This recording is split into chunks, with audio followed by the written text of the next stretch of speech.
Hi everybody. So a lot of you got in touch to say that your sweet pea have gone a bit gangly, a little bit leggy, and it was always a bit of a risk growing them indoors because I know it is best to get them done outdoors. So this is round two, and I'm going to explain to you how, fingers crossed, you can get a second batch going.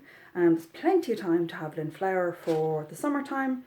And I'm going to follow the advice that I got from Fionnuala Fallon on Instagram there a while ago, and let's all start anew. So I'll have the older batch will still go ahead. You can see here they are. They're all nice and happy and healthy.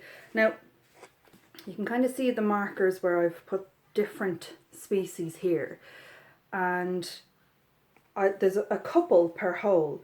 This one, which one? It's this one actually, down the end.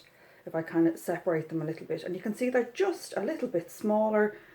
Not as many have germinated. So a great trick that Fionnuala said was to chit the seeds beforehand, and that means basically we're going to put them into a lunchbox with some damp paper, and once they sprout, then they're going to be planted into either your pots or into your seed tray or whatever container you happen to have handy, and they'll be grown outdoors, so it makes them really hardy. Now they will have to be grown under cover, so you can't just throw them out into the garden into the elements, so they will have to have a little bit of protection.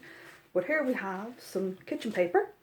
I have a lunchbox ready to go, so I'm going to pop this in, and I will just dampen that a bit with my trusty assistant here. So just a little bit of water. You don't want them to be saturated, you don't want to swim around. I might even put another layer doubled up just to give them a nice comfortable little bed, and that'll soak up all the water. So you can see here, pretty straightforward, nothing too technical about that. A little bit wetter there, and all I'll do is I will get whatever seeds that I want to get going. I have another handy little assistant. This is my box for all my seeds. This has a lid, so it's great for storing them because they do have a sell-by date, so they can go off. But if you keep them in a nice dry container, out of sunlight, somewhere relatively cool, they'll be fine. So you get a much longer shelf life out of them. So I would like to try these guys here. These are called Memories. So I have some of these on the go already, but I just really like the colour of these ones.